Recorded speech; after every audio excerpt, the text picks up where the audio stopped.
Natimanandasyanganangana Sarakya Chaksurun Miritam Yanatashmai Sri Gurave Namaha Sri Chaitanyamanovistam Stapitam Yana Bhutare Swayam Rupa Karamyam Tarati Swaparantikam Vandeham Sri Guru Siyata Parakamanam Sri Gurun Vaishnavam Sri Sri Rupam Chaitanya Sagatatam Sahagana Raganatam Vitam Stam Sajevam Sadvaitam Sabadutam Parijana Saitam Krishna Chaitanya Devam Sri Radha Krishna Padan Sahagana Lalita Shivishikhan Vitamscha Hey Krishna Karuna Sindhu Dinu Bandhu Jagatpate Gopesha Gopika Kanta Radha Kanta Namostute Jayatam Surato Pango Mama Mander Bhatergati Matsavasha Padamboja Radha Namadana Mohanam Sriman Rasarasaram Vamsipade Karsan Benoshan Rupaka Gopinata Sri Asaraham Divyad Vendananya Kalpadrumada Srimad Ratnagara Shima Shanishto Sri Sri Radha Shila Govina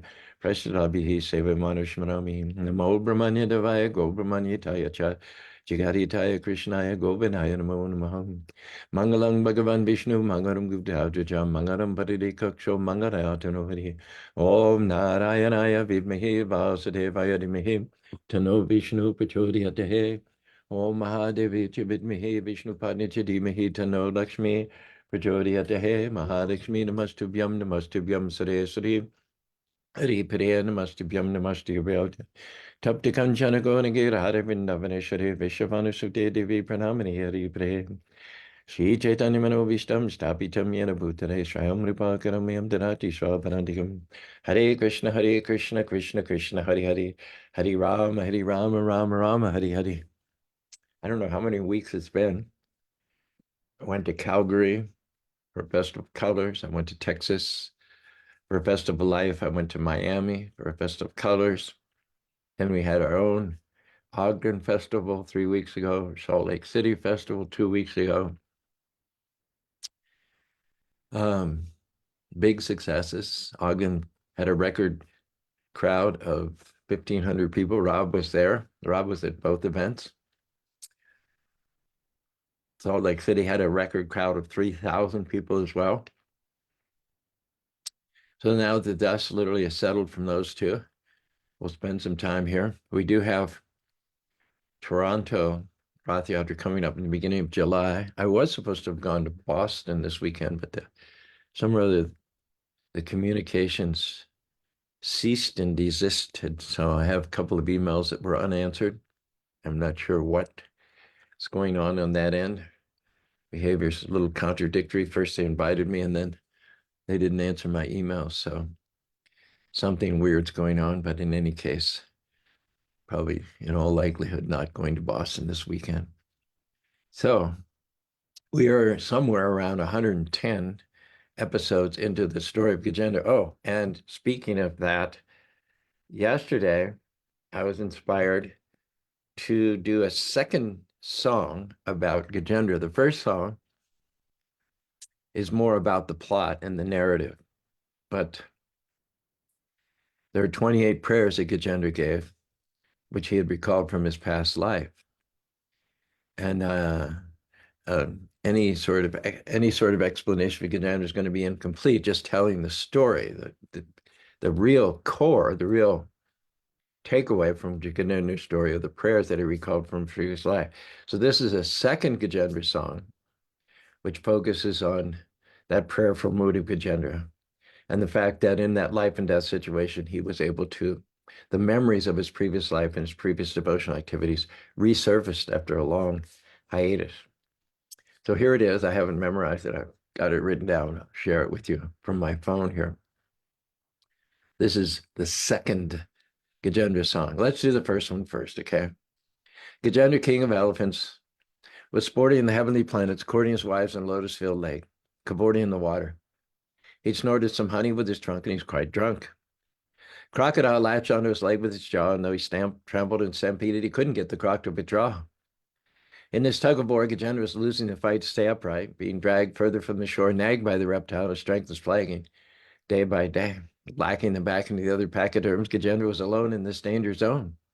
The water had turned to foam, his friends had flown, and there was no one to phone. Devoid of his fabled strength, at the end of his rope's length, Gajendra's hopes turned to the Lord, who awards protection to its devotees. Gajendra stopped pulling at his leg, which the croc wanted to devour, and he plucked with his trunk from the muck of the lake a lotus flower and offered it, seeking the Lord's power.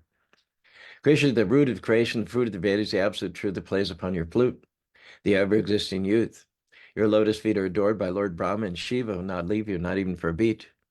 Your features are unlimited. You're the ingredient of all creatures. Whether they have hands, claws, jaws, or paws, they are all your parts and parcels. Those who are smart engage in your devotional service with all their hearts. You guard those who never depart from the hearth of your sheltering breast. Lord, I confess I've messed up, repressed my service, failed the test, but I'm thirsty for your mercy, which is greater than my mistakes. I've heard that all it takes to awaken your protection is a single cry of helpless affection. Lord, in spite of my shame, I'm calling your name in the middle of the fight. Please reclaim me from the might of the crocodile's bite. When I'm released from the teeth of the croc, block ignorance of my life and lock me into your devotional service. Let my purpose rise once again to the surface. Lord, I'm knocking at your door. Please keep me close from now until evermore. When the Lord heard the eloquent prayers of the elephant, he steered Guru to the spot, and he sheared the crocodile's head from his body with his chakra. When the reptile lay dead and Gajendra was shed of his dread, he resumed the thread of his prayers and said, Hare Krishna, Hare Krishna, Krishna Krishna, Hare Hare, Hare Rama, Hare Rama, Rama Rama, Hare Hare. And this second song actually has more to do with the actual thread of his prayers. So you ready? Here we go. Gajendra, Elephant King, in danger's grip, his mind stripped of arrogance, his history unzipped. Recalled mantras from a past life cut away his attachments like a knife. Formerly King Indradyumna, now in elephant form. Yet the prayers echoed, weathering the storms. Mantras resurfacing from the past, transcendental sound, awakening memories profound. Krishna is the cause and result, the witness supreme, transcendental to all like an ever-flowing stream. May he give us protection, the Lord of all might, guiding us through darkness into the eternal light. He's the observer, the changeless preserver above creation, aloof like the sun, yet with his energies he blesses everyone, simultaneously apart from this world and one. With multi-potencies he manifests his will, creating this universe, his purpose to fulfill. And when it's time to end, he absorbs it all back like a spider retracting the web into his sack. Even if a devotee falls from the path, Krishna in the heart keeps track. At the right time, he takes up the slack, carries what we lack. He'll get us back home, back to Godhead. Chant Hare Krishna, the Maha Mantra's call. In this life or the next, it will never fail. Once the seed is sown, the bhakti creeper will grow. Either now or later, you will go back home. Just written yesterday. Our newest creation, eventually committed to memory and incorporated into the presentation that we give from the main stage at the Color Festival. And also we're starting to seep over into the Rath Yatra events as well. So Gajendra is making the point that Krishna is free to do whatever he wants. In the material world, we feel obliged. There's a law of reciprocation.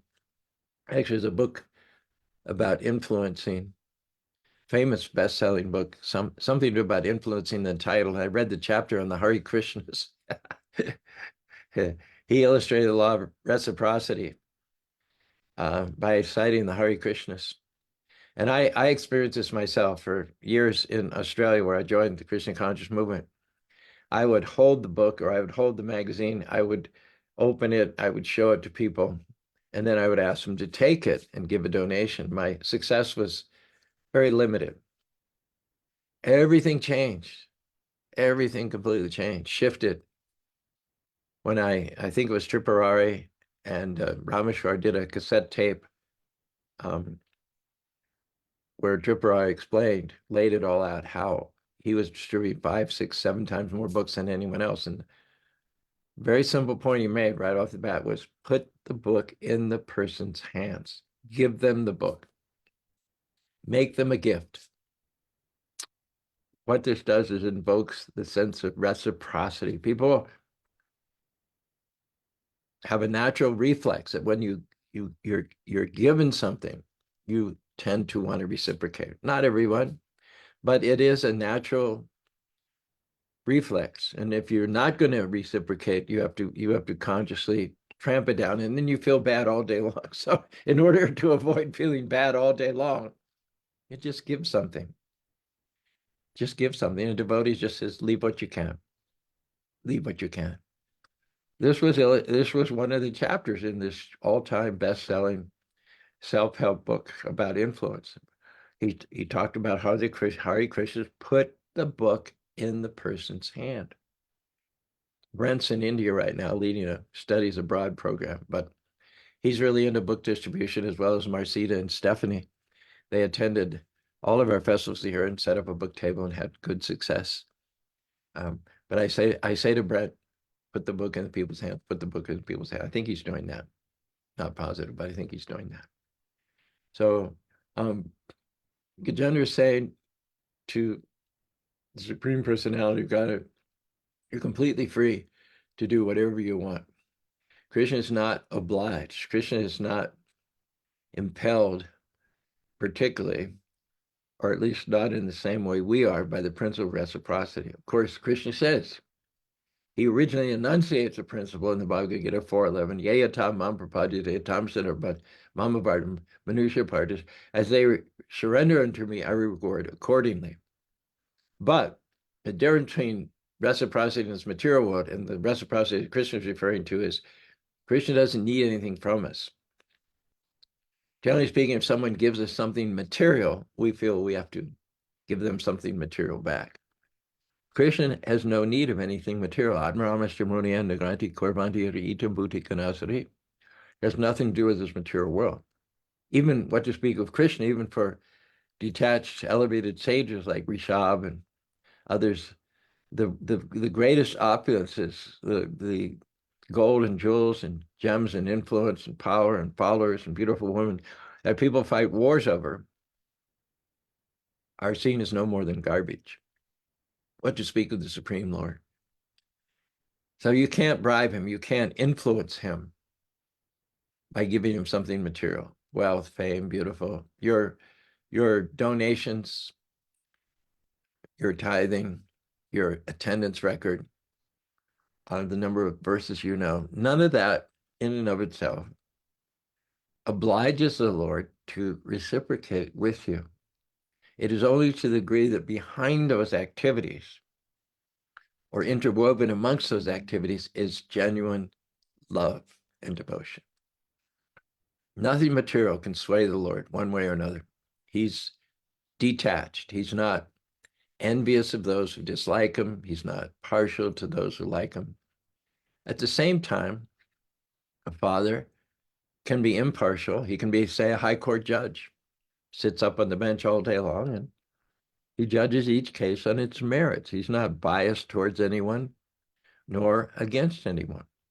He follows the law, and he metes out punishment or rewards according to the law. Some people appear before him and they win a lawsuit, a civil suit, and they get millions of dollars worth of damages. And some people appear before him according to the criminal justice system, and they get 5, 10 years in jail. This is still impartiality on the part of the judge. That same judge, however, when he goes home, he takes off his robe. He's no longer sitting up high on a dais, intimidating everyone with his scowl. Many judges also have 45 under their robes. That's another story. But when he goes to home, he puts all that aside and he gets down on the floor and he wrestles with his little 3-year-old son. Or better still, he gets on all fours, he plays horsey while his son rides on his back and kicks him on the side, says, giddy up, giddy up. It's the same man, and he's impartial. He's not biased, but at the same time, it's a different story when you're amongst your kith and kin, when those have your last name. They're the product of your loins, you might say. Krishna says, Aham bija pradapita. He claims all living beings as his sons and daughters.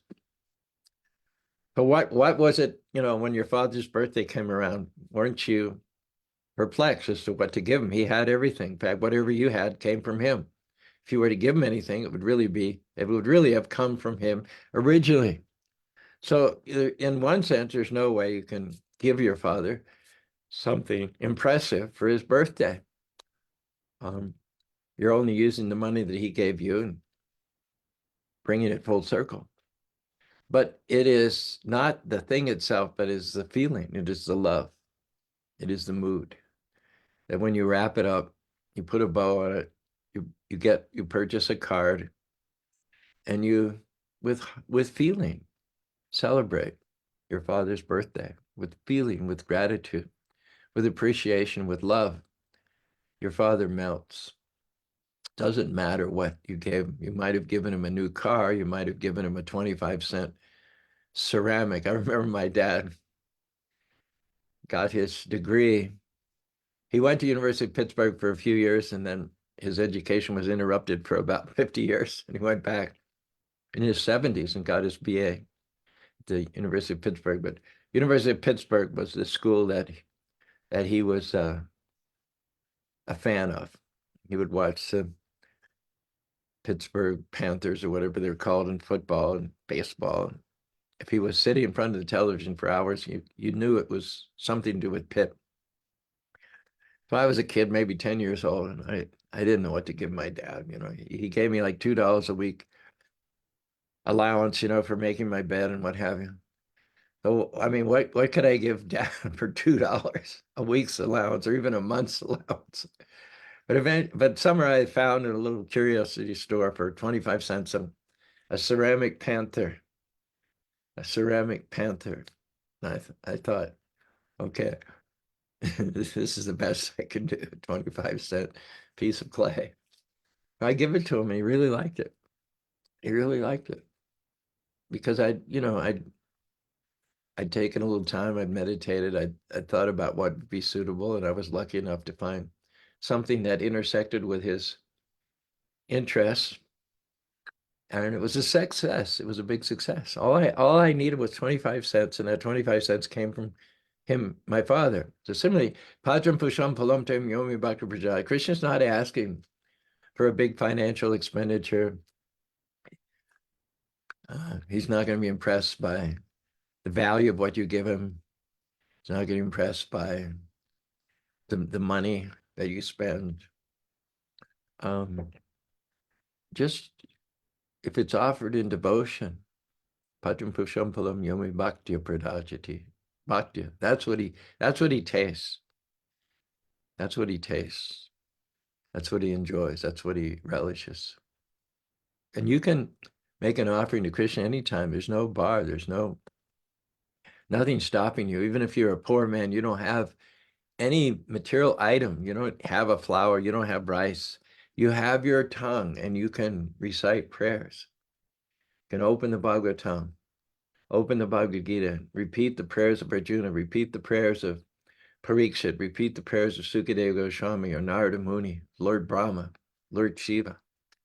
And this way you can click right into that mood of bhakti without any material offering whatsoever. You can just offer up your tongue, your mind, your intelligence, your words. And you can also compose songs and poems, stories, glorifying the Lord. That way it becomes personal. When Prabhupada first came to America, someone asked him, there's so many churches. Why are you building temples? There's so many churches, so many denominations in America. Prabhupada said, I'm teaching you what you forgot. You've forgotten Krishna consciousness. And then later on, there began to be some Hindu temples establishing in America. And someone said, well, there are so many Hindu temples. Well, let me correct myself. Prabhupada went back to India in 1972, and he started building temples in India. Now, there were no Krishna conscious temples in America. That was totally unprecedented. Prior to ISKCON, there were absolutely no temples in America. ISKCON was the groundbreaker. But when he went back to India and started opening Krishna temples, people asked, there's so many temples in India. Why do we need more? There's so many Krishna temples in India. Why do we need more? And Prabhupada gave the example, a man likes to have his own sons. Some or other, you like to have your own sons. You can go to a temple and you can worship a pre-existing temple, which is managed by someone else, and you can worship, and that's perfectly fine. We do that all the time. But every person wants to have their own sons because that makes it personal. That challenges you personally. That offers you a personal opportunity to sacrifice and to pour into your own personal creating for the satisfaction of the Lord. Prabhupada gave that example. Man, we're establishing Christian temples in India, despite the fact there are already so many Christian temples in India, because this is our offering. This is our putram pusham palam. This is personal. So there are many prayers by great saints and sages who are far beyond us. Simply by reciting those prayers, you're getting the benefit. You're following right in the footsteps of the previous acharyas. In one sense, there's nothing better. But in another sense, when you make up your own, when you compose your own, it becomes very personal.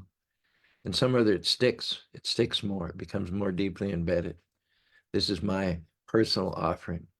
Gajendra, king of elephants, sporting the heavenly planets, courting his wives in lotus-filled lakes, cavorting in the water, he snorted some honey with his trunk and he's quite drunk. That's my creation. That's my offering. Uh, that's my flower offering, so to speak. I'm offering the flowers of my words to Krishna. It may not be bona fide. It may be off. In some cases, there may be some scholar, some modern day Swarup Damodar who points out this fault and the other fault and the other fault. But what did Swarup Damodar do when he said, go back and deepen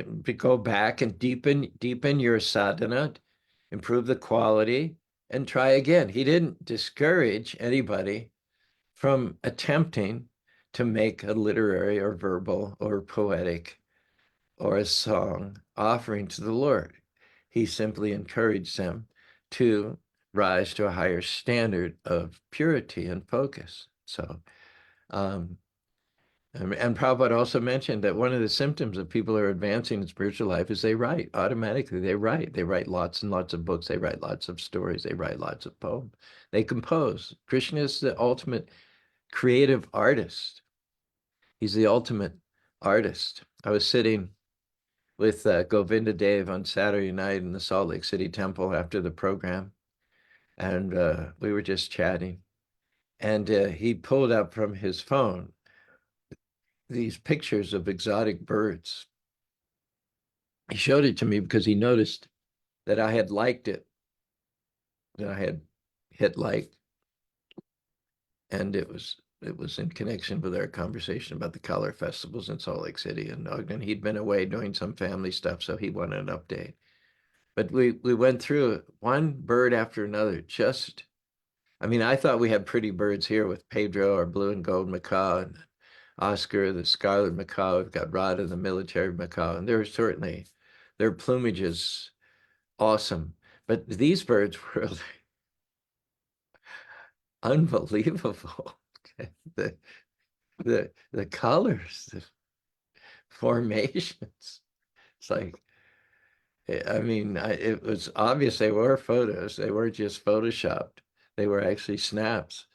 But it was so amazing they could have been photoshopped, even beyond the beauty of our Oscar and Pedro and Radha. God is such a prolific creator. There are no limits. He just creates and creates and creates wildly, riotously, uncontrollably. Anyone who says this creation is functional as a result of random bumping of chemicals and that everything is dictated by the practical mandates of evolution, law of the fittest, might is right, natural selection, just kind of missed the fact that this whole creation is a riot. It's a riot of way over and above artistic power. That's Krishna. That's Krishna. Krishna is free to do whatever he does. He is not in any way obligated or bound by material qualities, material gifts, material assets. But he is brought to his knees by devotion. As it says in another poem, Krishna says, Krishna warned, if you offend my devotee, even God himself cannot free you. Devotees are in my heart and I am theirs. At no time are we ever apart. Though I'm the Lord of all creatures, I seek the dust from the feet of my devotees. Only if you appease Ambarish will I be inclined to release the chakra from your behind. Though I'm the Lord of all creatures, I seek the dust from the feet of my devotees. And in Krishna's own history, he was on the planet 125 years, about 5,300 years ago. The Krishna book is an excellent source material. We had a cookout last Friday night on the patio, and I wanted to involve everybody, volunteers and the visitors. And so I offered people an opportunity to sing a song or recite some poetry. And there were those that were too shy to do either. So my intention was just let them read a little bit from the Krishna book. We have a little speaker, a Bluetooth speaker there on a stage above the patio. I started looking around. I looked in the gift store. I couldn't find a Krishna book. I looked in my own personal library. I couldn't find a Krishna book. I rummaged through Bobby's room. I couldn't find a Krishna book. I looked in the library in the ashram. I couldn't find a Krishna book. To my shock and horror, I realized we didn't have any Krishna books. How how bad is that? Anyway, I called in an order for a case of Krishna books to the BBT. 310-559-4455. That was the number in the 1980s, and I rang it so often I still remember it. Actually, in those days it was 213, but now it's 310-599-4455. That'll get you Gora, and he'll take your order and send you books.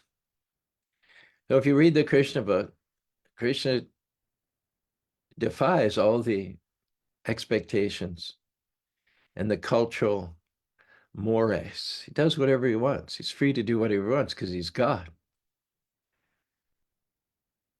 Prabhupada used to quote the phrase, the king can do no wrong.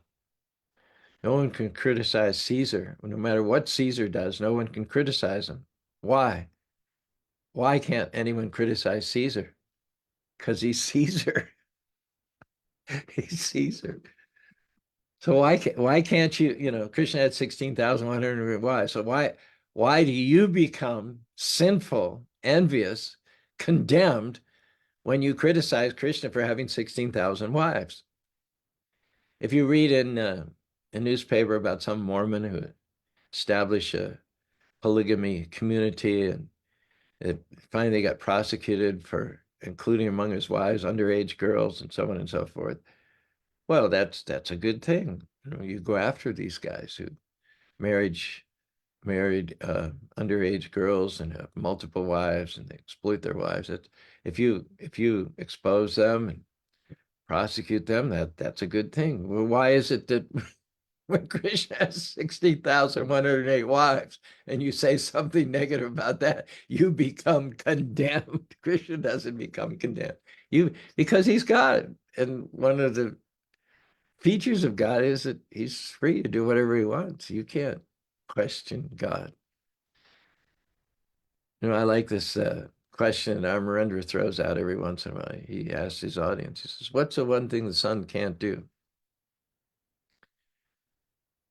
And we know what the sun can do. It warms the earth. It causes the planets to float. It gives us vitamin D. It causes photosynthesis and produces oxygen so that we can breathe. Without the sun, the crops wouldn't grow. Tides wouldn't change. Clouds wouldn't pour their moisture on the mountains, and there wouldn't be streams and rivers. Sun, we're supported by the sun.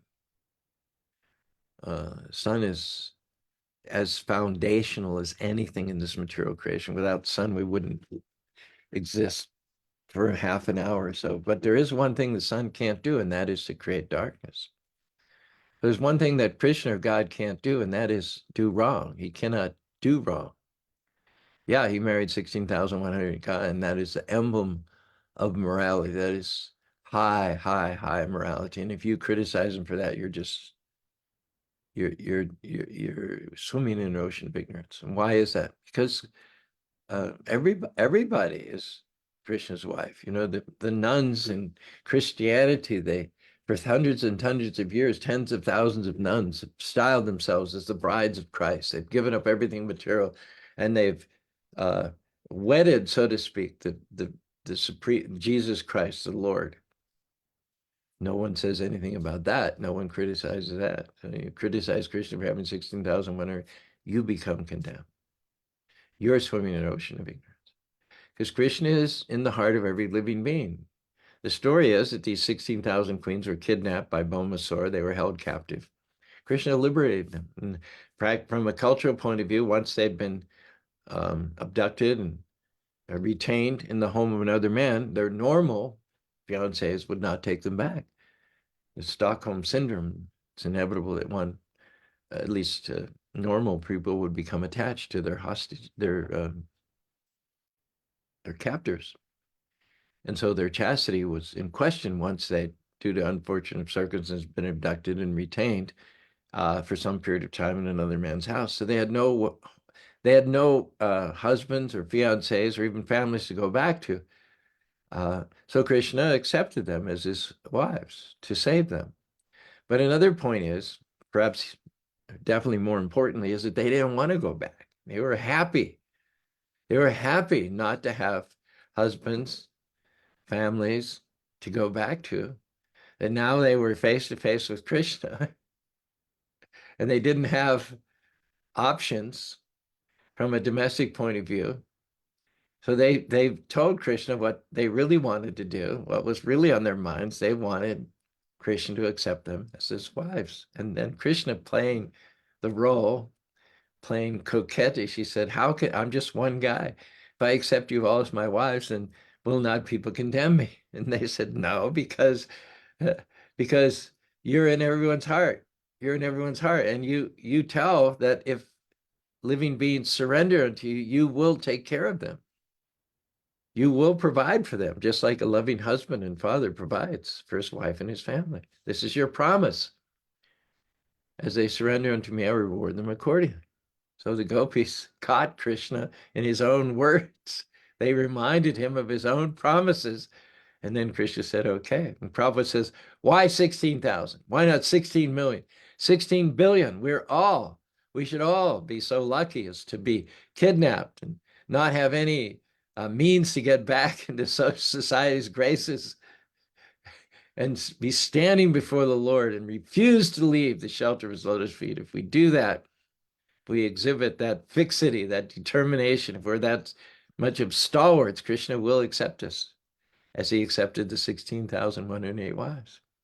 And it's not that he was one Krishna and each wife had to wait 16,108 nights before Krishna comes and visits them in their bedchambers.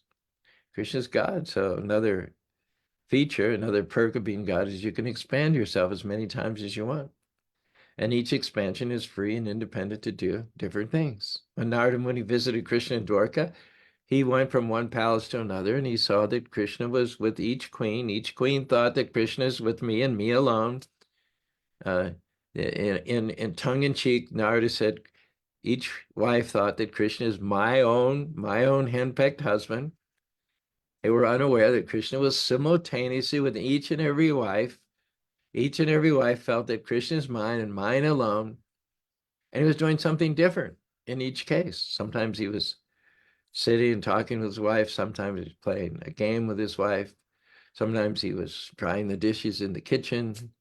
Sometimes he was playing with the children. He was doing something different in each one of the 16,108 palaces. So God expands himself into the hearts of all living beings. Why 16,000? Krishna has expansions are unlimited. He's in the heart of the ant. He's in the heart of the marmot. He's in the heart of the llama. There's nowhere that Krishna has not expanded himself.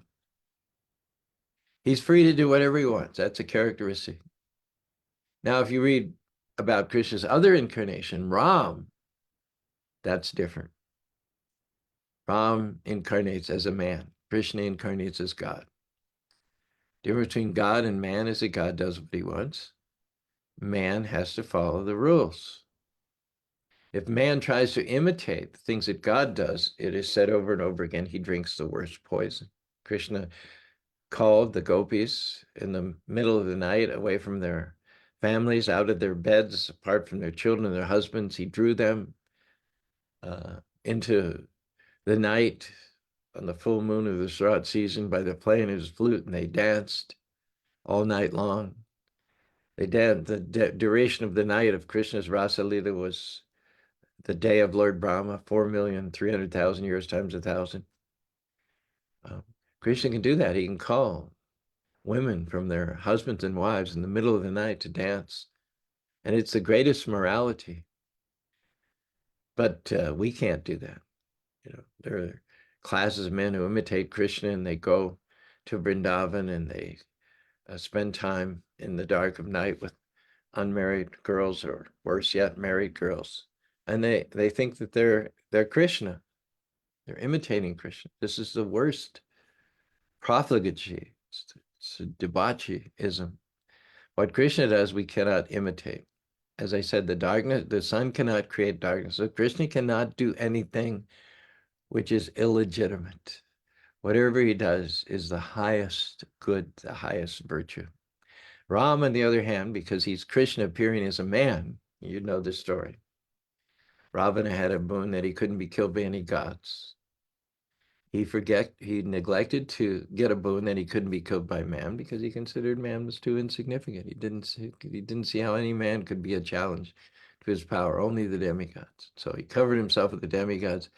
But the loophole was man. And so when the demigods went to Lord Vishnu and said, how can we take care of this case of meningitis in the head of the universe? Lord Vishnu reminded them that Ravana had neglected to ask for invulnerability from men. He had specified all the other demigods, Charanas, Vidyadharas, Gandharvas, etc., but he'd omitted men, considering them too insignificant.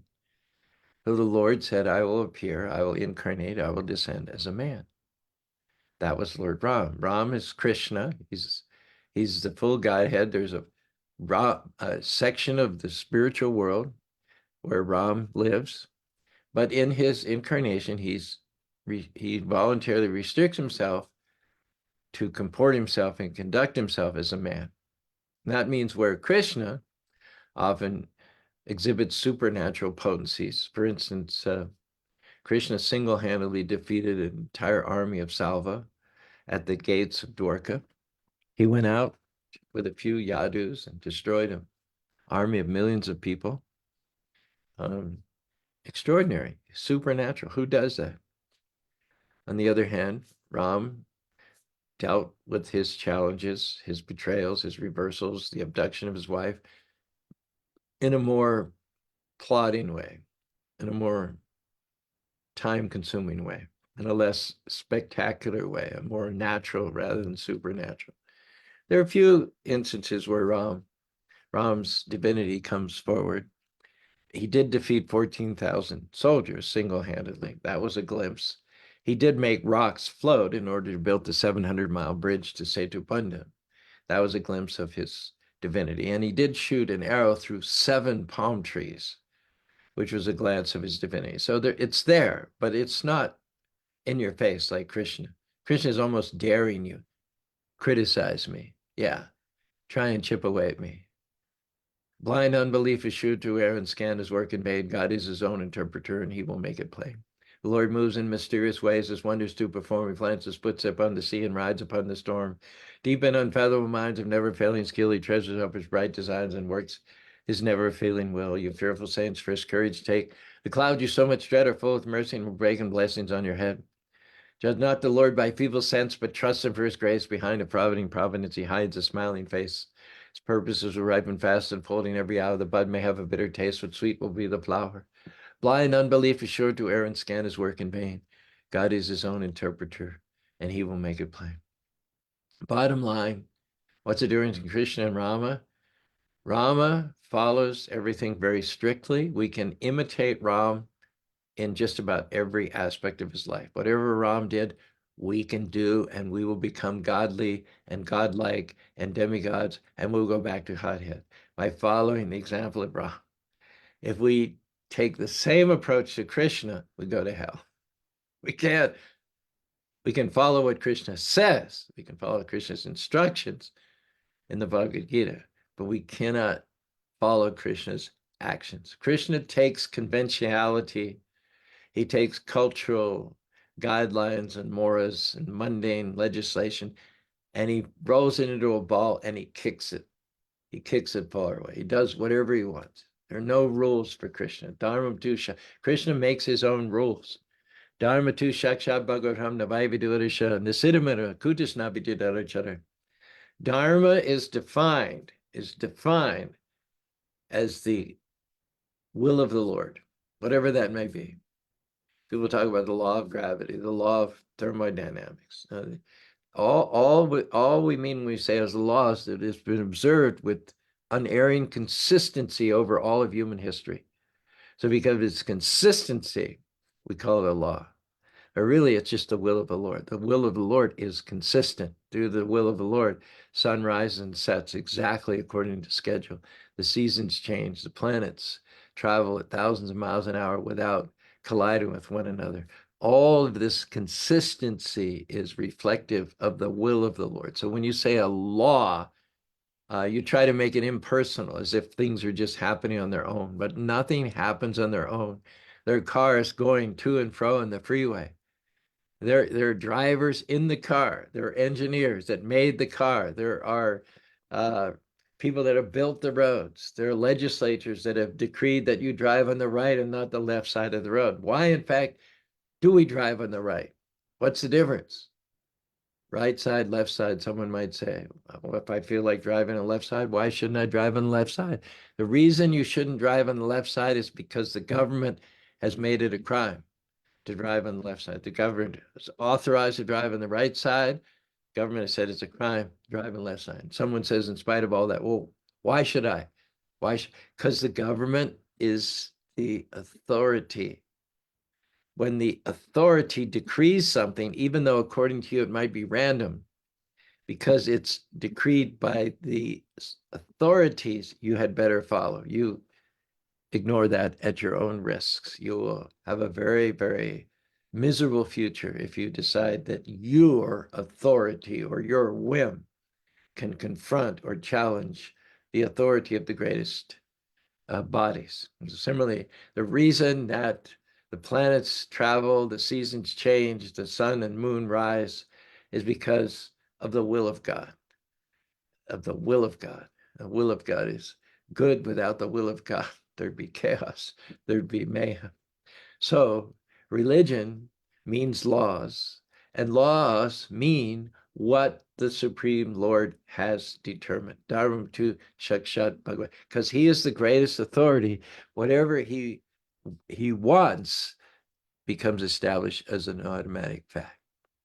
Krishna doesn't answer to anyone. Everyone answers to Krishna.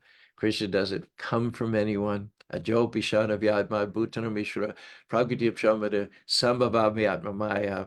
He doesn't depend on anyone. He doesn't take orders from anyone. He's not obliged to anyone. He's not partial to anyone. He's not envious of anyone.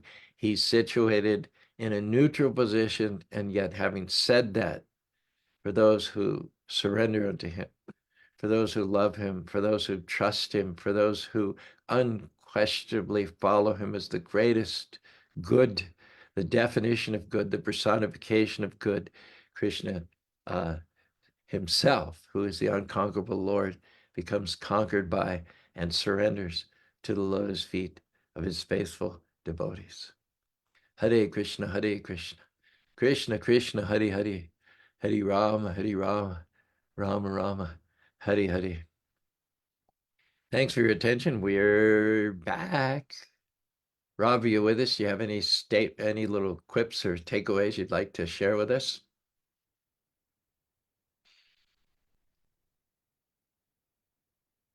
Hare Krishna Prabhuji. I was able to get a couple today. A little rusty, I think. I'm sorry for that. My fault. No, that's life. It happens. I'm glad we're back on. All right. Actions will be reciprocated when people are ingratiated. Nice. Yeah.